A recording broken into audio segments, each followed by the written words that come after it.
Welcome to 10 Minutes a Day, a daily reading of the Catholic Church's social encyclicals. We interrupt the planned progression of the documents to bring you Magnifica Humanitas, the brand new encyclical of Pope Leo XIV on safeguarding the human person in the time of artificial intelligence.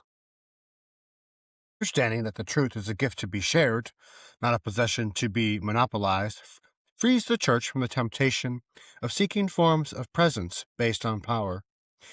In order to rediscover the evangelical approach of a gentle proclamation of truth that is not imposed, St. John Paul II invited us to examine honestly the times when acquiescence was given to intolerance and even the use of violence in the service of truth. In the same vein, I too have reaffirmed that the Church does not claim to possess a monopoly on truth, because truth is not a territory to be defended, but a good to be shared. For his part, Pope Francis expressed this same perspective in his striking phrase, "Time is greater than space." What matters most is not occupying positions of power or defending cultural strongholds, but initiating good processes and enabling them to mature. In this way, the truth of the gospel is not opposed from above, but grows over time within the concrete interweaving of lives, communities, and cultures. This is not a truth that fears diversity, but instead welcomes and guides it. It does not eliminate conflicts, but transforms them, reuniting that which history tends to scatter. This concept can also be illustrated by the image of a multifaceted polyhedron, in which the one truth of the gospel is reflected from different angles. This attitude of openness to truth, which is at the same time both one and diverse, profoundly expresses the Catholicity of the Church, for she embraces the entire human family, yet is also immersed in the concrete situations of peoples and cultures. The Second Vatican Council reminds us that, in virtue of this very Catholicity, each part contributes its own gifts to other parts and to the entire Church. In this way, the Church grows as a whole and as individual communities thanks to mutual exchange and to shared efforts toward an ever fuller communion. It follows, then, that the people of God are not only gathered together from many peoples, but are also intertwined through different functions, vocations, cultures, and traditions, each being called to support and enrich one another. From this perspective, St. Paul VI acknowledged that, given the great variety of historical situations, it is unrealistic to think that the Church's social doctrine can propose a single response that is valid in all contexts. For this reason, he invited each Christian community to interpret the reality in its own country with clarity and responsibility. The fruitful tension between the universality of the Church's mission and her local roots is an intrinsic aspect of her life, for she encompasses the whole world, while addressing the specific issues of each context as a real setting in which the gospel takes shape. In light of what has been said so far, the Church's social doctrine can be seen more authentically. It is not a handbook of principles and norms to be applied, but a process of shared discernment. It is born from the encounter between eternal truth of the gospel and the questions of history. It allows itself to be challenged by the signs of the times and draws nourishment from the contributions of science, culture, and human experience. Therefore, when the dignity of our brothers and sisters is violated, when politics fails to address the tragedies of humanity, when the economy turns against the person or science oversteps the limits of its competence, the Church, together with other Christian denominations and believers of other religions, must make her voice heard, not in order to dominate, but to promote communion. Understood in this way, social doctrine becomes a theology of communion and history, a history in which the Word made flesh continues to be present through dialogue, memory, and prophecy. Having outlined the way in which the Church is present in history and engages in dialogue with the world, I would now like to consider the development of social doctrine in the Magisterium, which has responded to the major social transformations from the 19th century to the present day. Naturally, I cannot do full justice to the full richness of this teaching, whose fundamental principles are presented in the Compendium of the Social Doctrine of the Church, and have been further examined by recent magisterial teaching, nor can I systematically explore everything that has been developed in the encyclicals of my late venerable predecessors, especially in Laudato Si and Fratelli Tutti.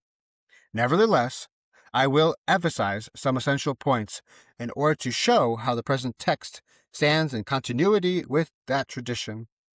I would also like to stress how, within this tradition, the unchanging core of revealed truths regarding the human person in society is constantly intertwined with the renewed capacity for listening to historical situations, for responding to contemporary issues. I will now review some of the significant stages of this development, beginning with the period inaugurated by the encyclical Rerum Novarum. What we call now the social doctrine of the Church is not a spontaneous product of the modern age. Instead, it is the fruit of receiving and structuring a long tradition of ecclesial reflection on life and society, rooted in sacred scripture, the Church Fathers, and the theological and legal developments of the Middle Ages and modern era. Although the expression social doctrine of the Church was coined by Pope Pius XII in 1950, its content began to take shape as an organic corpus of social teaching with Leo XIII's encyclical Rerum Novarum.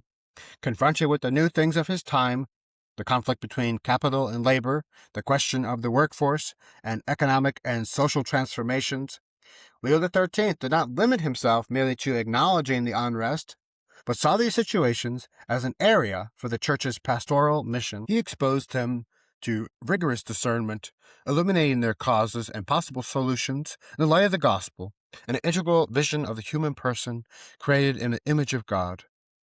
John Paul II regarded this approach as a lasting paradigm of social doctrine, an exemplary practice through which the Church, when faced with historical changes, exercises her right and duty to examine social realities, make pronouncements about them, and indicate paths for finding just solutions.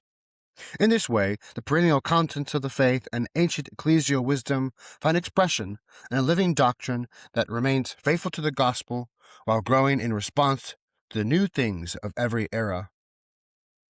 Leo XIII's encyclical Rerum Novarum constitutes a milestone in the development of the Church's social teaching. The document places the dignity of work and of workers at the forefront of its reflection, affirms the right to a fair wage for oneself and one's family, recognizes that persons have a fundamental value that takes precedence over capital and profit, defends private property along with its indispensable societal role, esteems workers' associations, and proposes forms of cooperation between the different components of society as an alternative to the mentality of class struggle. It is not surprising, then, that Pius XI defined it as the Magna Carta of Christian social action. In Rerum Novarum, the Church's ancient wisdom regarding the human person and life in society took on a new form capable of responding to the industrial age and offering the first major systematic framework for the social doctrine that would be further developed in the following decades. While many of the historical conditions described by Leo XIII have changed, at least two insights remain highly relevant today: the primacy of human labor over any mindset focused solely on finance or productivity, with a consequent attention to the people and families most susceptible to exploitation, and the inseparable link between proclaiming the gospel and pursuing a more just social order. Rerum Novarum thereby continues to remind us that there is no authentic evangelization that does not also affect the structures of human society. Pius XI's encyclical Quadragesimo Anno was published in 1931, on the 40th anniversary of Rerum Novarum, at the height of a major global economic crisis, marking a further step in the Church's social teaching. Rather than limiting itself to addressing the workforce question, it broadened its focus to encompass the overall structure of the economic and political order. The encyclical denounces the concentration of economic power in the hands of a few, criticizes both unlimited competition and collectivist projects that undermine the freedom and responsibility of the individual, strongly affirms the workers' right to association, and reiterates the requirement that wages be proportionate not only to performance, but also to the needs of workers and their families. Within this framework, Pius XI systematically formulated the principle of subsidiarity, which was to become one of the cornerstones of social doctrine. According to this principle, whatever can be carried out by individuals, families, intermediary organizations, and local communities should not be carried out by higher level authorities. Alongside these contributions and various interventions of his magisterium, from the encyclicals Non Abio Bisogno and Mit Brennender Sorge to Divini Redemptoris, Pius XI clearly recalled the societal role of private property and denounced forms of totalitarianism that demeaned the dignity of the person, stifle life in society, exalt the state above from its just value, and discriminate forms of totalitarianism, exalt the state above its just value, and discriminate according to race. At least three insights of his social teaching remain particularly relevant today. The awareness that injustice concerns not only individual behavior, but also economic and institutional structures, the importance of the principle of subsidiarity, which calls for the strengthening of the fabric of associations and communities while avoiding further concentration of power, and the link between the dignity of work, fair remuneration, and the genuine possibility for families to lead a dignified life.